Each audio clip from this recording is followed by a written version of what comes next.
Hey, excuse me. You look like the kind of person who knows where to get like a really good brunch here. Brunch. Yeah. You could go to a. I spent 6 years of my life chasing random women on the street thinking I was a hero. As a brown man, dating apps were never a tenable or viable option for meeting people, especially in cultures like Australia and New Zealand, which are pretty much white-centric and very insular. So as a result, I learned very early in my 20s how to cold approach because I didn't really have a choice. So me and an Indian mate of mine, we went out there, this is around the age of 23, and we entered this entire world of going up to women and trying to get their numbers and trying to set up dates and learn these skill sets that we felt like we had to learn. And while these skill sets are great skills to have when you meet the right person, the truth is for most of those 6 years doing that kind of work on such a regular basis, I was constantly operating in this self-hate induced performance anxiety loop, whereby every time I stepped out of the house, I was forced to face my own cowardice.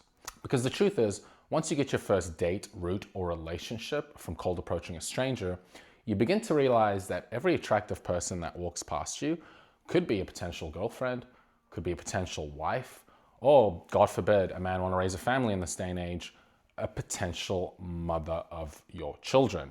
As a result, for better or for worse, you begin to develop a very unhealthy and acute hypervigilance every time you step out the door.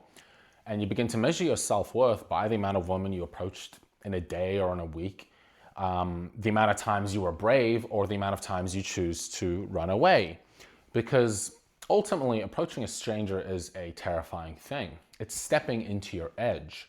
And intuitively as men, we understand purely through feeling that it's that stepping into your edge when you approach an attractive woman that has actually sustained human civilization for so long. It's basically the only reason any of us even exist. So while it can be a beautiful thing to approach a stranger and develop a relationship that way, the truth is that to get any sufficient amount of results from cold approaching, you have to do it so much that it often causes irreversible psychological harm. The mere act of constantly facing rejection and placing yourself in a permanent state of fight or flight every time you walk out the door is not healthy. And it's unfortunately a pattern of behavior that is being picked up silently by an entire generation of men right now because of the proverbial corner that we're being pushed into because of how terrible dating has become.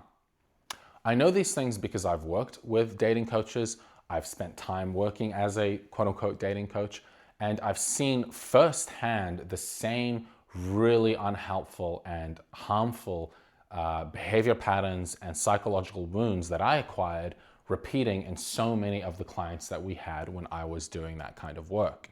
The truth is, cold approaching is basically putting enormous amounts of nervous system load and effort into a dating ecosystem that currently is fundamentally broken. And you can guess what happens when you put extremely high effort into a low effort environment. It leads to burnout. But the point of this video isn't to talk about cold approaching or dating per se. Instead, it's to talk about what I believe drove this compulsive behavior in me and what is currently driving this compulsive behavior in so many men around the world. And that is the unchecked hero complex. You see, the hero archetype is one of the most powerful motivating forces in the masculine. Think of the typical male fantasy of bleeding out in a field after all your loved ones manage to get away and after you save the day.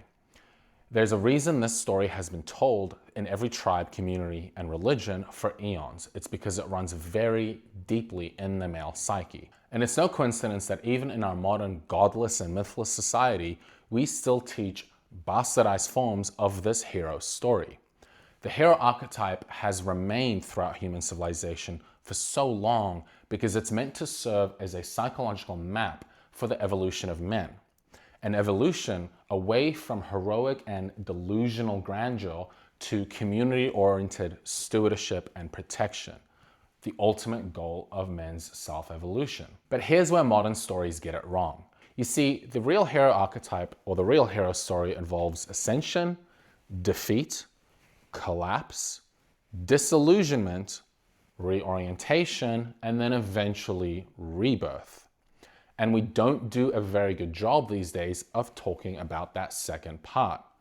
Instead, in the modern day and age, a lot of our hero archetypes and stories are half-baked.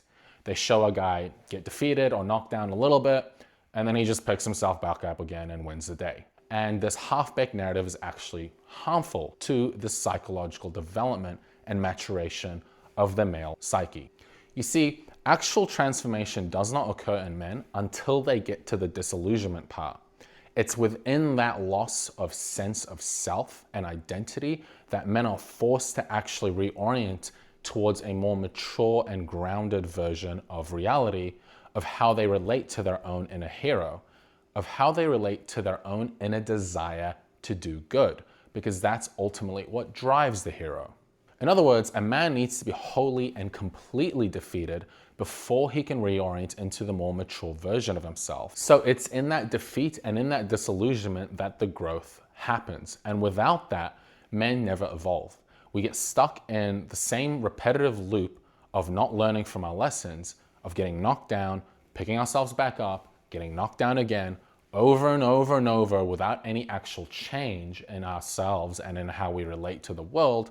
And obviously burnout eventually catches up to us. And while for me, my unchecked and immature hero complex was applied in the relentless pursuit of intimacy, this same story and loop is playing out for different men in different scenarios, such as the businessman in a failing industry, working an untenable business model, grinding himself into the ground, even though he knows it's never gonna work, or say the amateur MMA fighter who's just slamming himself into the ring every single time, destroying his body, even though he knows he's not, let's say, cut out for the end goal. The point isn't to shit on people for pursuing things or applying discipline or effort.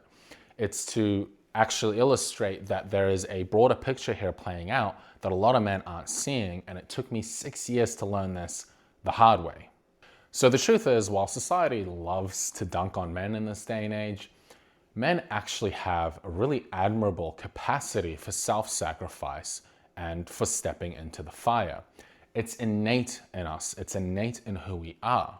However, when that incredible force isn't honed, matured, and guided the right way through mentorship, eldership, and storytelling, it will almost always transmutate into a never-ending cycle of performative striving that for a lot of men these days is leading to burnout. And that's why it's incredibly important for men to start sharing these stories, because it's only through that sharing that we can change the collective culture around burnout amongst men. Sharing stories vulnerably and openly about how we've harmed ourselves in the pursuit of ideals that felt really noble at the time.